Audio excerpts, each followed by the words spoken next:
Hello. In this video, I'm going to go over all of the commonly asked questions I get about the governance, risk, and compliance cybersecurity career. If there are entry-level job titles, I'll be going over what GRC cybersecurity certifications are worth it. I'll be going over the essential governance, risk, and compliance GRC skills that you need to know. And at the end of the video, I'll go over how you can gain practical experience within governance, risk, and compliance without actually having a job in the field. If you're interested, I do have a governance, risk, and compliance roadmap below that walks you through step by step everything that you need to know to get started within your career. Let's get started with the most common question is, what are the top companies for governance, risk, and compliance? Where can I work with governance, risk, and compliance? And the answer is literally every company needs governance, risk, and compliance, but it's incredibly popular at top 500 companies. So Google, the government, healthcare, payment card industry, financial services, really large companies that are actually incredibly difficult to get into. But if you have this skill set, they're way, way easier to get into because number one, a lot of people don't even know about it. And a lot of people just don't want to do it. So you know what? I'll do it. The reason is because each industry has its own governing regulations. And if they have IT systems, they need to secure those systems in terms of those regulations. So it's really popular at these types of places. It's really important for these companies to pay governance, risk, and compliance specialists to make sure that they're in compliance with the rules. Otherwise, they can get fined millions and millions of dollars. It also makes your GRC job recession-proof because even if these companies are going through layoffs, they're not going to outsource their regulations, rules to government agencies out this GRC analyst in India. And also these roles aren't really outsourced because it is like a regulatory need. It's like you wouldn't outsource your lawyer to a different country. The next question is, are there entry-level governance, risk, and compliance jobs?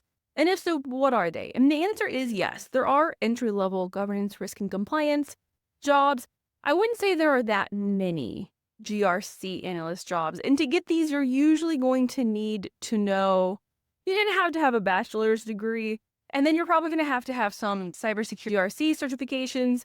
At an entry-level place, it's probably just the CompTIA Security Plus. That can help you out a lot. And the reason is that these governance, risk, and compliance roles are really risk adverse. So they want someone who has these skills and won't mess. And if they do mess things up, they can show that they weren't negligent in their hiring and that you had a degree and you had a certification, and they can show you your resume, which is then a legal document.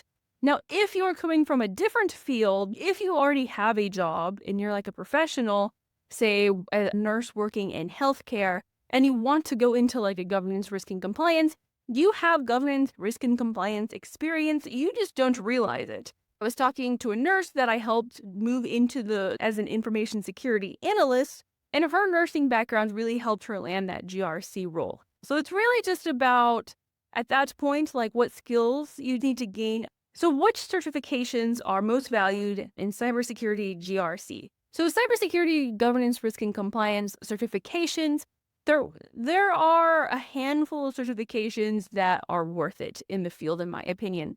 And the ones that are worth it are the ones that you need for compliance reasons. For instance, I just received my Cybersecurity Information Security Manager by ISACA a year ago. And the reason I got that GRC cybersecurity certification is because I needed it for compliance reasons. And you know what? The company paid for it. They paid for my 5-day boot camp thing. They paid for my test and all of that. And also I studied during work time. So I didn't do this on my own. But if you were to already have the CISM certification and they needed it for compliance, it definitely puts you a step ahead.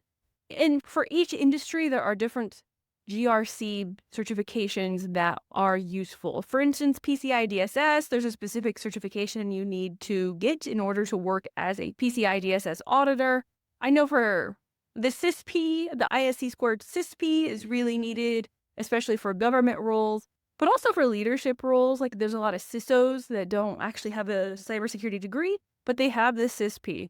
And that's because it's just like the gold standard of cybersecurity. It's a little bit different than maybe other more conservative fields. Security degrees to me aren't really that beneficial. And I think you could learn everything within a cybersecurity, a GRC certification. So the most valued ones and the most common GRC certifications that I can think of are the CISM, the ISACA CISM, and if you want to be an auditor, it'd be the CISA. If you wanted to go into leadership and directors and executives, I would say it would be the CISP, are the three that are just coming to my mind right now. Now, for entry-level GRC certifications, I don't really think there is any, to be honest. I think the CompTIA Security Plus is probably the catch-all for entry-level certifications. And I think, honestly, that's a good place to start because it does cover GRC within the CompTIA Security Plus. The next question is there remote governance, risk, and compliance careers? And the answer is yes. There's tons of remote GRC type of roles. And in my experience, unless you're an auditor, you're never really going to work overtime. 50, 60 hours a week doesn't really exist within cybersecurity GRC. It's not like the hidden secret of the IT world because you just have to maintain compliance with the security program so then that company doesn't get shut down. Now that is a big order, but a lot of times it doesn't require any creativity. And that might sound horrible, but for a job, it's actually really good because it doesn't really drain your energy that much. And you can do it in small doses throughout the day. And if you're remote, you can replenish yourself throughout the day. I wouldn't go back to technical cybersecurity simply because it's just a lot of stress and pressure. How can you gain practical experience in governance, risk, and compliance? To be honest, you probably already, if you have a professional type of role, you probably already practice governance, risk, and compliance. You just don't know it. So it's really about figuring out what exactly governance, risk, and compliance is, taking inventory of your skill set, taking inventory of the skill set that you're missing out, and then somehow finding and portraying to your future employer, preferably at your same company, that governance, risk, and compliance, and you're actually entirely better to hire than someone outside. What are the essential skills required for a governance, risk, and compliance career? So the skills are you need to understand governance and you need to understand policies, disaster recovery, business continuity. You need to understand project management. You need to understand password and account policies. You need to understand incident response. You need to understand patching and vulnerability management. You need to understand different regulations and how they apply to your company. So you don't need to know all of the regulations. You just need to know the ones that are applicable. Usually it's just one, but it might be two or three. So for instance, if you have a web application that you're taking payments on for a healthcare industry, then you're going to need to know PCI DSS. And then also you're going to need to know HIPAA and how those different types of security controls are being put into place. You're also going to need to know authentication and authorization and the difference between that, the difference between policies, procedures, and guidelines. So there's actually tons and tons of things that you need to know at a very broad level. And you need to know it based on that system that you're working on at your company. So it's going to change. The principles stay the same though. Least privilege stays the same. So the principle of least privilege is really important, stays the same no matter what system you're on. Now, how do I start a career within governance, risk, and compliance? You're wondering, I have actually created an entire thing that goes into detail that you can get for absolutely free below in the description. I would just completely lay it out all here, but then the video would be way too long and nobody would really watch it. So if you'd like to go deeper into starting your governance, risk, and compliance career, check that out below. How much can you make in governance, risk, and compliance? What's the salary for these types of things? And the answer is you can make a lot of money. A CISO, Chief Information Security Officer, is primarily governance, risk, and compliance. And their salaries can range from $200,000 at the low end to $1 million plus at the really high end. A lot of CISOs make $500,000 plus a year, but this is also a stressful job because you're liable for everything. You can make a lot of money in governance, risk, and compliance. So that's at the top.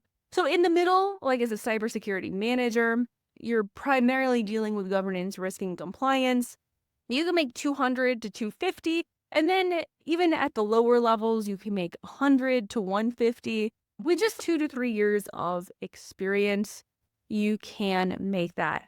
So again, GRC salaries are so negotiable, and it comes down to how well you can negotiate and how well you can present yourself and how much they want you. So, yeah, and how much demand there is within your specific city for that governance, risk, and compliance career, that governance, risk, and compliance position. It varies so much that I can't really give you a straight answer, but you can make a lot of money. So where can you find reputable online governance, risk, and compliance courses? I do have a GRC in 100 days. I do have a beginner level governance, risk, and compliance course, which you can find out below. Basically, over 100 days, I walk you through governance, risk, and compliance fundamentals. Those are just my answers to a governance, risk, and compliance career. Let me know if you have any other questions below, and I might make a video on it. But honestly, I think the governance, risk, and compliance career in cybersecurity is a hidden secret, especially if you can get a remote GRC job, because the job isn't that interesting and fun, but you know what? You can fill that void that you have with something that is interesting and fun, like oil painting.